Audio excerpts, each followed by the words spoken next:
नमस्कार, good evening. आज हम आप सभी लोगों को संख्या पद्धति भाग 10 के बारे में जानकारी प्रदान करेंगे और ये बहुत इम्पॉर्टेंट टॉपिक है।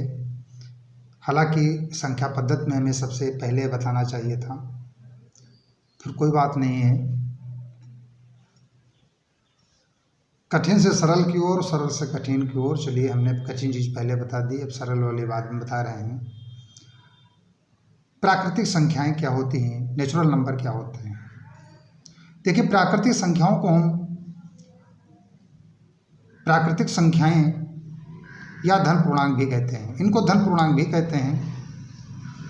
ये नेचुरल नंबर होते हैं, इंग्लिश में इसको नेचुरल नंबर कहते हैं। तो धन पूर्णांक हमारे जो होते हैं 1, 2, 3, 4, 5 से लेकर के इन्फिनिटी तक, मतलब अनंत तक ये होते हैं। कोई भी प्राकृतिक संख्याएं हैं तो सबसे पहले 1, 2, 3, 4, 5 से शुरुआत होती है, 1 से शुरुआत होती है और ये अनंत तक जाती है। इसे नेचुरल नंबर कहते हैं और इसका प्रतीक यन से होता है। क्यों होता है? चूँकि नेचुरल से एन, कैपिटल एन से प्रारंभ होता है, इसलिए इसका प्रतीक एन भी होता है। और इसे हम हिंदू अरबी संख्या भी कहते हैं। और ये अगर ये पूछ लिया जाए कि प्रथम प्राकृतिक संख्या कौन है, तो प्रथम प्राकृतिक संख्या हमारी 1 होती है। प्रथम प्राकृतिक संख्या हमारी कौन सी होती है? 1 होती है। नेक्स्ट क्वेश्चन है, नेक्स्ट पॉइंट है हमारा वास्तविक संख्याएं। ये बहुत इंपॉर्टेंट है। वास्तविक संख्याएं मतलब होती है रियल नंबर। रियल नंबर वो नंबर होते हैं जिसमें हम परिमेय तथा अपरिमेय संख्या आपस में सम्मिलित होती हैं, उनका दोनों का मिश्रण होता है, उनको हम रियल नंबर कहते हैं। जैसे अब परिमेय संख्याएं हमारी कौन कौन सी होती हैं? परिमेय संख्याएं वो संख्याएं होती हैं जो P/Q के रूप में लिखी जाती हैं। P/Q के रूप में लिखी जाएं वो परिमेय संख्याएं कहलाती हैं, या P/Q के रूप में हम लिख सकें उसको हम परिमेय संख्या कहते हैं। लेकिन शर्त है कि Q does not equal 0। Q का मान 0 नहीं होना चाहिए, क्योंकि जब हम Q का मान 0 कर देंगे तो किसी भी संख्या में अगर हम 0 से भाग कर देंगे तो उसका मान क्या हो जाता है? इन्फिनिटिव हो जाता है, यानी अनंत हो जाता है। इसलिए Q का मान 0 नहीं होना चाहिए। 2 हो सकता है, 4 हो सकता है, 3 हो सकता है, क्योंकि कोई अपने आप में 3 अकेली नहीं है। नीचे हर में उसके 1 होता है। 3/4 है, जैसे 3/4 है। 22/7 है। ये 22/7 को जरा ध्यान से देखिएगा, ये परिमेय संख्या है। अगर इसी का मान हम पाई रख दें, पाई सिंबल में जितने भी हमारे सिंबल होते हैं ये वो अपरिमेय होते हैं, चाहे वो अल्फा हो, फाई हो या पाई हो। पाई और फाई ये सिंबल जो होते हैं वो परिमेय संख्या होते हैं, लेकिन उनके मान जो होता है, जैसे पाई का मान 22/7 है, ये परिमेय संख्या होती है। 7/9 और 1/3 परिमेय संख्या होती है, जिनको P/Q के रूप में लिखा जा सकता है। और Q डज नॉट इक्वल 0। अपरिमेय संख्याएं, चूंकि वास्तविक संख्याएं जो होती हैं हमारे रियल नंबर होते हैं, दोनों का मिश्रण होता है। तो वास्तविक संख्या में हमारी पाई भी हो जाएगी, √2 हो जाएगा, √3 हो जाएगा, √4 हो जाएगा, माइनस √3, माइनस √5, माइनस √7, माइनस √11, √13 और √19। इसे हम अपरिमेय संख्याएं कहते हैं। यानी कहने का मतलब है हमारा कि रियल नंबर वो नंबर होते हैं जिसमें परिमेय और अपरिमेय दोनों सम्मिलित होते हैं, दोनों का मिश्रण होता है, उन्हें हम रियल नंबर कहते हैं, मतलब वास्तविक संख्याएं कहते हैं। अब वास्तविक संख्या के बाद नेक्स्ट टॉपिक हम चलते हैं कि बहुत ही इंपॉर्टेंट है, काल्पनिक संख्या क्या होती है। अक्सर एग्जाम में नहीं पूछा जाता, लेकिन पूछ लिया जा सकता है कि काल्पनिक संख्या क्या है। देखिए, काल्पनिक संख्या जो है इमेजिनरी नंबर जो होता है इसको आप ही समझ लीजिए, इसका नाम ही है काल्पनिक संख्या। यानी जिस चीज़ की हम कल्पना ना कर सकें, जिस चीज़ की हम कल्पना ही ना कर सकें उसे हम क्या कहते हैं, काल्पनिक संख्या कहते हैं। जैसे -√16।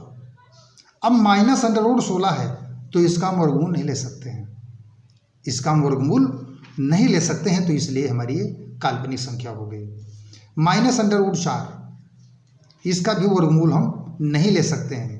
अगर कभी भी रूट के अंदर माइनस लगा है और संख्या लिखी है तो ये मान कर चलिए वो हमारी इमेजिनरी नंबर है, यानी वो हमारी काल्पनिक संख्या है। और नेक्स्ट टॉपिक हमारा नेक्स्ट पार्ट है पूर्ण संख्याएं क्या होती हैं, जिन्हें हम होल नंबर कहते हैं। देखिए, पूर्ण संख्याएं वो संख्याएं होती हैं, पूर्ण संख्याएं वो संख्याएं होती हैं जो 0 से स्टार्ट होती हैं। 0 इस छूट गया था, धन पूर्णांक में जो हमारा था 0 छूट गया था, तो पूर्ण संख्याएं जो हमारी होती हैं 0 से स्टार्ट होगा। 0, 1, 2, 3, 4, 5 से लेकर के अनंत तक ये हमारी पूर्ण संख्याएं होती हैं, मतलब होल नंबर होते हैं। तो ये हमारी पूर्ण संख्या कहलाती हैं। देखिए, पूर्ण संख्याएं कहलाती हैं। और पूर्ण संख्याएं अगर पूछ लिया जाए कि पूर्ण संख्या में सबसे पहली पूर्ण संख्या कौन है, तो सबसे पहली पूर्ण संख्या हमारी 0 है। दूसरी पूर्ण संख्या कौन है, 1 है। पूछा जा सकता क्वेश्चन, तीसरी पूर्ण संख्या कौन है, क्रमबद्ध यानी क्रमागत तीसरी पूर्ण संख्या कौन सी है, तो 1, 2, 3 यानी 2 है। ये क्रम याद होना चाहिए। नेक्स्ट टॉपिक नंबर 5 अगला है पूर्णांक संख्याएं। पूर्णांक संख्याएं इंटीजर्स नंबर पूर्णांक संख्याएं होती हैं। और पूर्णांक संख्याएं वो संख्याएं होती हैं जिसमें ऋण पूर्णांक तथा धन पूर्णांकों का समूह होता है। उसमें ऋण पूर्णांक भी होता है और धन पूर्णांक भी होते हैं। कहने का मतलब अगर हम 0 से स्टार्ट करना शुरू करें तो 0 से 1, 2, 3, 4, 5, 6, 7, 8 से लेकर अनंत तक। अब 0 से जब हम नीचे जाएंगे तो 0 से फिर -1 होगा, फिर -2 होगा, फिर -3 होगा, फिर यहाँ पर -4 होगा, फिर -5 होगा, फिर लेकर के अनंत तक। तो इसमें पूर्णांक संख्याएं जो होती हैं सारे अंक होते हैं, इसमें कोई छूटता नहीं है, सारे चीज़ें सब का सम्मिश्रण रहता है। इसे हम पूर्णांक संख्याएं कहते हैं, जिन्हें हम इंटीजर्स नंबर कहते हैं। आज के वीडियो में हम आप लोगों को प्राकृतिक संख्याएं, वास्तविक संख्याएं, काल्पनिक संख्या, पूर्ण संख्याएं और पूर्णांक संख्याएं के बारे में बताया है।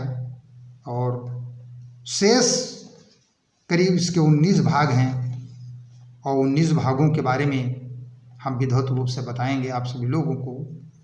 और हम फिर आप सभी लोगों से निवेदन करते हैं कि आप सभी लोग वीडियो को, जो हमारे करणी के 20 भाग हैं उनको पढ़िए और उनको तैयार करिए, क्योंकि करणी मैथ की यानी गणित की मूल जड़ है। बगैर उसके हम आगे नहीं बढ़ सकते हैं। बार बार हम बता रहे हैं, आप उसकी तैयारी करिए। ये मत समझिए कि उसको हम छोड़ करके हम गणित में पूर्णतया